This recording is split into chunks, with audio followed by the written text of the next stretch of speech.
La parole de Dieu est un trésor inestimable.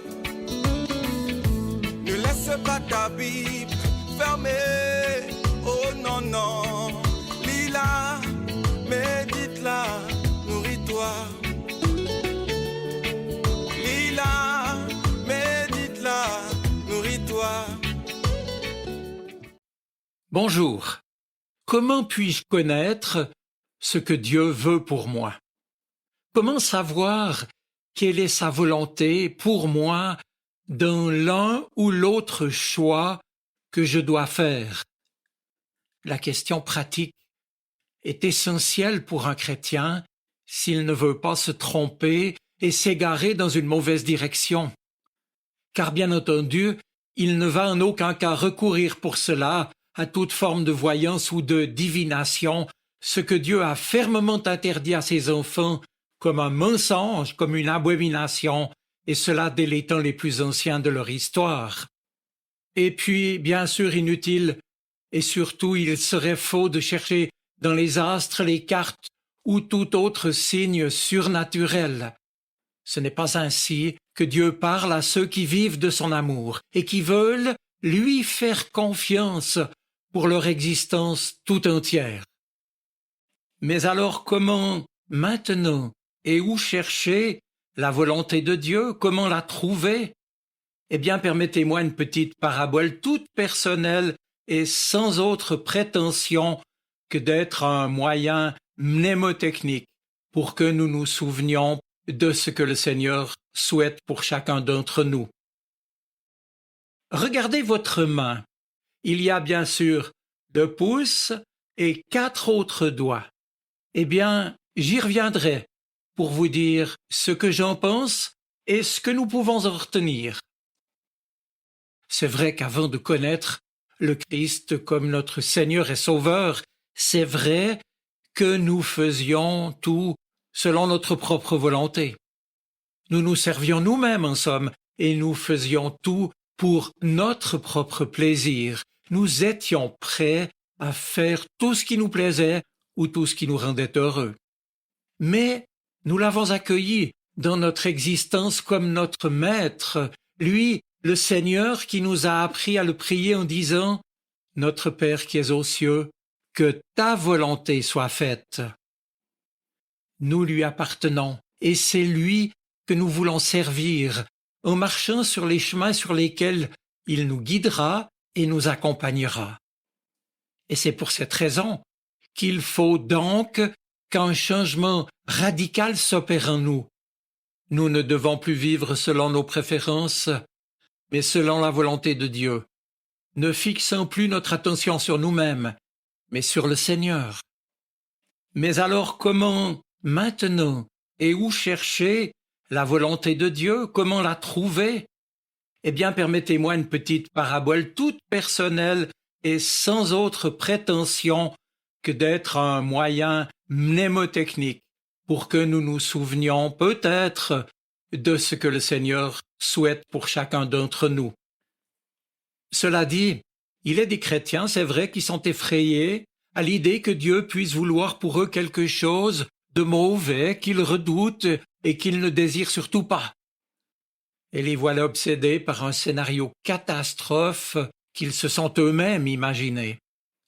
Par exemple, ils pensent que la volonté de Dieu serait de se marier avec quelqu'un de désagréable qui leur déplaira, ou bien qu'ils devront aller où ils ne veulent pas aller, ou faire ce qu'ils ne veulent pas faire.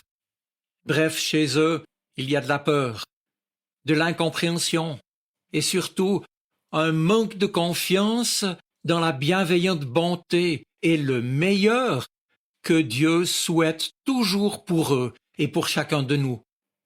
Dieu n'est ni un sadique, ni mauvais. Et Jésus le répétait à qui voulait l'entendre, par exemple en Matthieu chapitre 7. Si mauvais que vous êtes, vous savez donner de bonnes choses à vos enfants, à combien plus forte raison votre Père qui est dans les cieux donnera-t-il de bonnes choses à ceux qui les lui demandent? Et poursuit l'apôtre Paul, c'est en Éphésiens chapitre 5, Ne vous conduisez pas comme des ignorants, mais comme des sages. Ne soyez donc pas déraisonnables, mais efforcez-vous de comprendre ce que le Seigneur attend de vous. Ou bien traduit autrement, comprenez quelle est la volonté du Seigneur. Eh bien maintenant, il est temps d'en venir à mon illustration de départ. Il y a d'abord le pouce qui est indispensable pour saisir, pour se cramponner, pour s'accrocher, pour serrer ce qui doit l'être. Ici, le pouce, c'est la Bible, ce que Dieu nous dit et nous redit au travers de l'Écriture.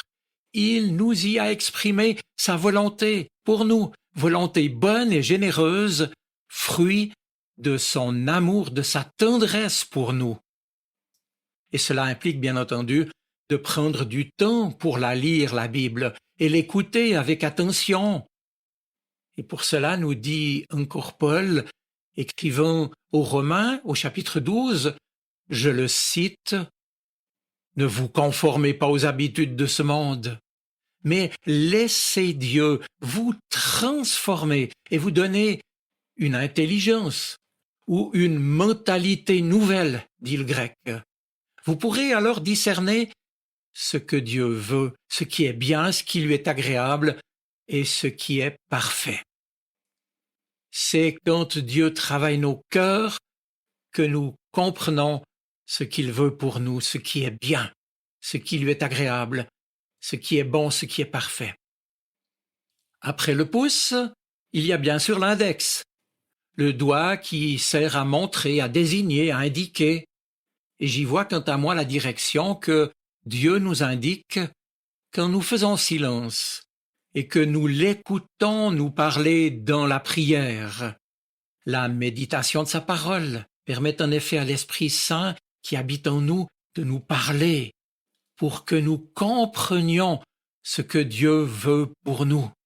Et ici, je pense à ce verset du premier chapitre de la lettre de Jacques qui nous conseille ceci. Si quelqu'un parmi vous manque de sagesse, il doit prier, il doit la demander à Dieu dans la prière, et Dieu lui donnera cette sagesse. En effet, Dieu donne à tous généreusement et sans faire de reproches. Mais il faut qu'il demande avec foi, sans douter. Celui qui doute, celui-là ne doit pas penser qu'il va recevoir quelque chose du Seigneur. C'est quelqu'un qui ne sait pas choisir sa route. Tantôt il avance, tantôt il recule. Prier. Quand tu regardes ta main pour savoir ce que le Seigneur désire pour toi, alors n'oublie pas l'index, ce doigt qui pour moi ici représente la prière. Et j'en viens au troisième doigt, le majeur, qui peut illustrer les conseils que d'autres, plus avancés, plus grands, plus expérimentés dans la foi chrétienne, peuvent me donner, si je me donne la peine de me confier en eux.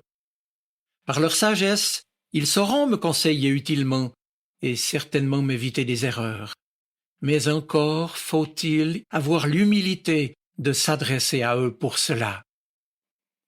Et j'en arrive au doigt qu'on appelle l'annulaire, parce que c'est lui qui habituellement porte l'anneau des personnes mariées. Il me semble que l'annulaire représente bien les circonstances dans et par lesquelles Dieu m'a conduit jusque-là. Il a ouvert une porte ou bien il l'a fermée devant moi. Il m'a guidé, conduit, dirigé jusqu'ici par les circonstances dans telle ou telle direction.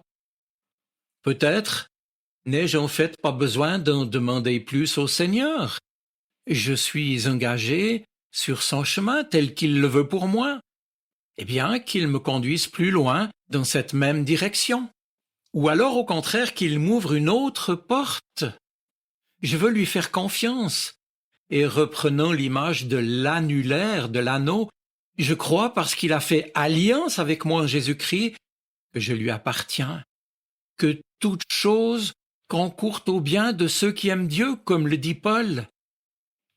Point ici, mes amis, de fatalisme, mais de la confiance en son amour pour moi qui prend soin de moi. L'annulaire me le rappellera. Enfin, le 5e doigt, le plus petit, celui qu'on appelle justement le petit auriculaire et qui pourtant m'est bien utile. Par exemple, c'est lui qui peut m'aider à déboucher mon oreille quand j'ai mis la tête sous l'eau. En ce qui concerne ma volonté d'écouter ce que Dieu souhaite pour moi, je pense que le Seigneur peut aussi se servir de ce qu'il a déjà placé dans ma vie. Des compétences, des ressources, des dons qu'il m'a accordés, et qu'il peut même se servir pour me diriger des désirs de mon cœur. Je peux assurément aussi en tenir compte, et je pense ici à ce beau verset du psaume 34 qui dit « Fais de l'Éternel tes délices, et il te donnera ce que ton cœur désire. » Après avoir rencontré le Seigneur sur le chemin de Damas, l'apôtre Paul priait « Que dois-je faire, Seigneur ?» Et Dieu lui a répondu, on le sait, et tout le livre des Actes des Apôtres en témoigne. Alors voilà ma conclusion, mes amis. J'ai en toute simplicité partagé avec vous ma propre parabole, celle des 4 doigts et du pouce. J'en suis convaincu.